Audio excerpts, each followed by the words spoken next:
2021년 3월 19일 LA 온누리교회 가정에서 함께하는 영상새벽 예배입니다. 오늘 말씀은 마태복음 24장 29절에서 35절, 성취되길 소망하며 굳게 붙들 영원한 말씀입니다. 그 환난의 날들이 끝나자마자 해가 어두워지고 달이 빛을 내지 않을 것이며 별들이 하늘에서 떨어지고 하늘의 세력들이 흔들릴 것이다. 그때 인자의 표적이 하늘에 나타날 것이고 세상의 모든 민족이 통곡할 것이다. 그들은 인자가 능력과 큰 영광 가운데 하늘의 구름을 타고 오는 것을 보게 될 것이다.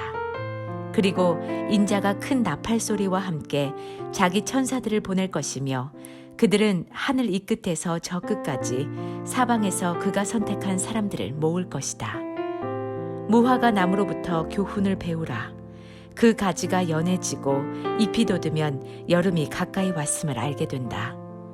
이와 같이 이런 모든 일을 보면 그때가 바로 인자가 문 앞에 가까이 왔음을 알게 될 것이다. 내가 진실로 너희에게 말한다. 이 세대가 지나가기 전에 이 모든 일이 일어날 것이다. 하늘과 땅은 없어질지라도 내가 한 말은 결코 없어지지 않을 것이다. 할렐루야. 오늘도 가정에서 영상 예배로 하루를 시작하시는 여러분 주님의 이름으로 축복합니다. 우리 이 시간 먼저 함께 찬양 드리시겠습니다.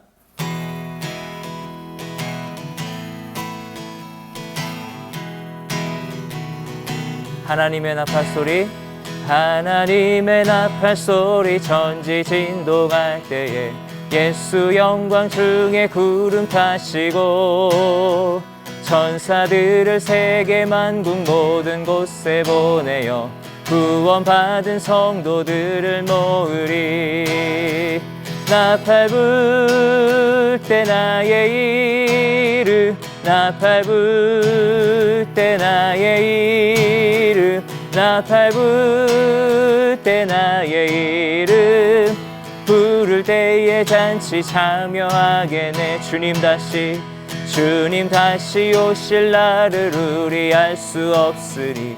항상 기도하고 깨어 있어서 기쁨으로 보좌 앞에 우리 나가서도록 그때까지 참고 기다리겠네. 나팔 불 때, 나팔 불 때 나의 이름, 나팔 불 때 나의 이름, 나팔 불 때 나의 이름, 부를 때에 잔치 참여. 한 번 더. 나팔 불 때, 나팔 불 때 나의 이름, 나팔 불 때 나의 이름, 나팔 불 때 나의 이름, 부를 때에 잔치 참여하겠네. 부를 때에, 부를 때에 잔치 참여하겠네. 부를 때에, 부를 때에 잔치 참여하겠네.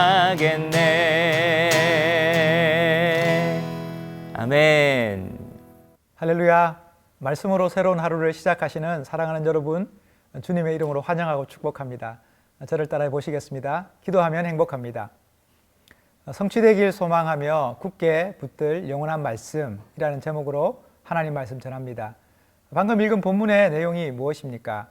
마태복음 24장과 25장은 마태복음의 뼈대를 이루는 예수님의 5대 5개의 교훈 가운데 그 마지막 5번째 강론입니다. 종말과 심판에 관한 예수님의 가르침이죠. 예수님께서 제자들과 예루살렘을 방문하셨을 때 성전을 가리켜 돌 하나도 돌 위에 남지 않고 다 무너질 것이다 말씀하십니다. 이에 제자들이 질문하죠. 언제 이런 일이 일어나겠습니까? 또 선생님께서 다시 오시는 때와 이 세상 끝날에는 어떤 징조가 있겠습니까? 이 질문에 대한 예수님의 대답이 마태복음 24장과 25장의 내용입니다. 제자들의 질문은 크게 두 가지입니다. 예루살렘의 멸망의 때와 예수님의 재림의 때에 관한 물음이죠. 따라서 마태복음 24장과 25장은 두 가지 질문에 대한 대답이 그 중심을 이룹니다. 예수님의 대답을 간략하게 정리하면 이렇습니다. 먼저 예루살렘 파괴와 멸망의 시기에 관해서는 이 세대가 지나가기 전에 이 모든 일이 일어날 것이다 말씀합니다.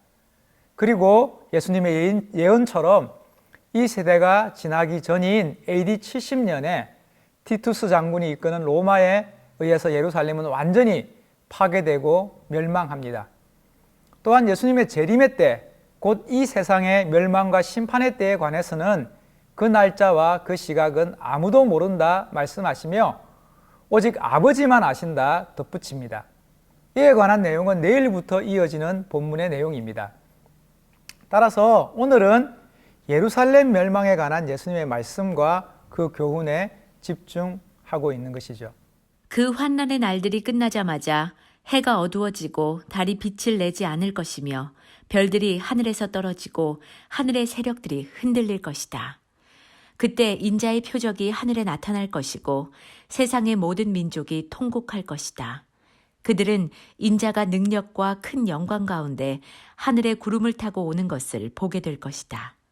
그리고 인자가 큰 나팔 소리와 함께 자기 천사들을 보낼 것이며 그들은 하늘 이 끝에서 저 끝까지 사방에서 그가 선택한 사람들을 모을 것이다. 초대교회의 중요한 역사적 포인트가 될 만한 연도를 꼽는다면 어떤 사건들이 있을까요? AD 313년은 어떻습니까? AD 313년은 로마의 황제 콘스탄티누스가 기독교를 전격 공인한 해입니다. 이를 세계사에서는 밀라노 칙령이라고 합니다. 그로 인해서 지난 300년 동안 핍박받는 불법의 종교였던 기독교가 로마 제국과 함께 세계 종교가 된 것입니다. 기독교의 놀라운 승리라고 할 수 있지 않을까요? 그로 인해서 이제는 기독교인이 아니면 공직에도 나갈 수 없는 상황이 된 것입니다. 지금까지 교회에 다닌다는 이유로 엄청난 손해와 차별을 감수해야 했다면 이제부터는 기독교는 성공과 안정의 중요한 조건이 되어버린 것이죠. 그래서 어느 역사학자는 이런 문장을 남겼습니다. 사실 2000년 이상의 기독교 역사에서 교회는 단 한 번도 스스로 기득권을 내려놓은 적이 없는 듯하다고. 역사에는 언제나 명암이 있기 마련이죠. AD 313년 기독교의 공인은 교회에 큰 숙제를 안겼습니다. 바로 교회와 국가의 관계 문제입니다. 어거스틴의 하나님의 도성이라는 작품은 교회와 국가의 관계에 대한 그 초대교회의 오랜 고민의 답변서라고 할 수 있을 것입니다. 또 하나 중요한 연도를 꼽는다면 AD 70년일 겁니다. AD 70년은 예루살렘이 로마에 의해서 멸망한 해입니다. AD 70년은 신약 성경 사복음서의 기록 연대를 추정하는 기준이 되는 해이기도 합니다. 유대교와 기독교를 구분하는 명확한 계기가 마련된 해이기도 하죠. 예루살렘이 멸망하기 전 당시 기독교는 이방인들에게 유대교의 한 분파나 아류 정도로 인식되었습니다. 그래서 사도행전을 보면 정통 유대인들이 유대 그리스도인들을 죽이려고 혈안이 되어서 서로를 고소하고 갈등하는 모습이 이방인들의 눈에 꼴불견이었을 겁니다. 같은 민족, 같은 종교끼리 뭐 하는 짓이냐며 급기야 로마 황제 글라우디오는 유대인들 다 꼴보기 싫다며 한 사람도 남지 말고 로마를 떠나라 그렇게 추방을 명령합니다. 이처럼 AD 70년 이전까지 유대교와 기독교는 이방인들의 보기에 그나물의 그 밥이었던 것이죠.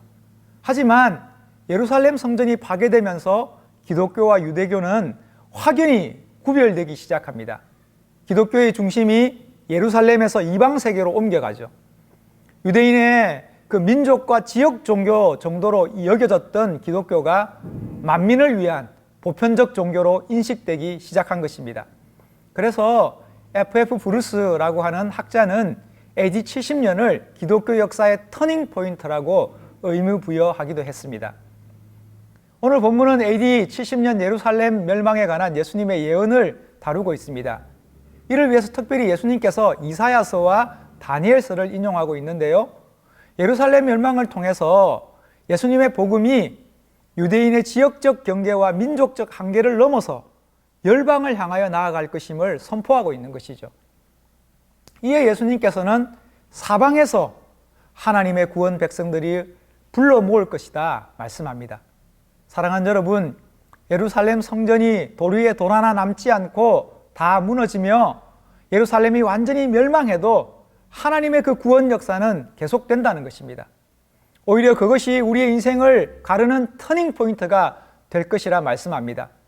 마치 엘리야 선지자가 이세벨의 칼을 피해 광야로 도망치며 죽기를 강구했던 그 낙심과 절망의 순간이 엘리야 사역의 큰 전환점과 새로운 지평을 열었듯이 우리 인생을 향한 하나님의 역사도 마찬가지입니다. 얼마 전 새벽 말씀을 나누면서 저희 아들이 고등학교 졸업 앨범에 들어갈 설문에 수업 시간 제일 많이 책상에 엎드려 잘 것 같은 사람으로 친구들의 추천을 받아서 투표가 진행 중이라 말씀드리지 않았습니까? 여러분, 그 투표의 결과가 어떻게 되었을까요? 당당히 1등으로 뽑혀서 졸업 앨범에 사진 한 장을 더 올리게 되었습니다. 그래서 저에게 자신의 사진을 좀 멋지게 찍어달라고 하더라고요. 그래서 제가 아들에게 물었습니다. 어떤 사진이 필요한데 책상에 엎드려 자는 모습을 찍으면 되니? 라고. 사실 마음으로는 DB라는 말을 사용하고 싶었지만 그 해맑은 표정에 차마 그럴 수는 없었습니다. 그러면서 아들이 이곳 미국 땅에서 사춘기를 보내며 외톨이로 남지 않고 그렇게라도 친구에게 소중한 추억으로 남을 수 있어서 참 감사하다는 마음이 들었습니다. 사랑하는 여러분, 멸망의 한가운데에서도 우리를 향한 하나님의 역사는 계속됩니다. 절망의 깊은 골짜기에서도 보잘것없는 인생을 향한 하나님의 그 선하심은 이어집니다. 돌 위에 돌 하나 남지 않는 철저한 폐허 속에서도 여전히 우리 주님은 연약한 인생들을 위해서 그분의 능력과 영광을 나타내실 것이며 주님의 계획을 이루어 가실 것입니다. 그렇게 하나님은 우리 인생의 새로운 지평을 열어 가실 것입니다. 주님이 하십니다. 무화과 나무로부터 교훈을 배우라. 그 가지가 연해지고 잎이 돋으면 여름이 가까이 왔음을 알게 된다. 이와 같이 이런 모든 일을 보면 그때가 바로 인자가 문 앞에 가까이 왔음을 알게 될 것이다. 내가 진실로 너희에게 말한다. 이 세대가 지나가기 전에 이 모든 일이 일어날 것이다. 하늘과 땅은 없어질지라도 내가 한 말은 결코 없어지지 않을 것이다. 사랑하는 여러분, 이어지는 본문의 내용이 무엇입니까? 예루살렘 멸망에 관한 말씀을 마무리하시면서 예수님께서는 이 세대가 지나가기 전에 이 모든 일이 일어날 것이다 언급하십니다. 역사는 예수님의 말씀처럼 이 세대가 지나가기 전에 예루살렘이 완전히 무너졌음을 확인해 주고 있습니다. 이런 주님의 말씀이 틀림없음을 증거하는 것이죠. 그러면서 예수님께서 덧붙이는 것이 무엇입니까? 하늘과 땅은 없어질지라도 내가 한 말은 결코 없어지지 않을 것이다 교훈합니다. 혼란한 시대를 살아가는 그리스도인들에게 하시는 말씀이죠. 위태한 세상을 살아가는 성도들에게 주시는 주님의 말씀입니다. 예측할 수 없는 인생을 힘겹게 살아가는 우리들에게 주시는 주님의 교훈과 위로입니다. 이 세상은 요동하고 흔들리며 무너질지라도 우리 주님의 약속과 말씀은 영원하다 선포하는 것입니다. 그러니 주님 의지하고 주님 붙들며 주님 바라며 살아가면 된다는 격려를 우리에게 하고 계시는 것입니다. 주님의 말씀이라는 것이 무엇입니까? 말은 그 존재의 표현이며 언어는 그 인격의 집이라고 하지 않습니까? 따라서 주님의 말씀을 믿는다는 것은 예수님의 성품을 신뢰한다는 뜻입니다. 하나님의 선하심과 온전하심이 우리를 지키실 것입니다.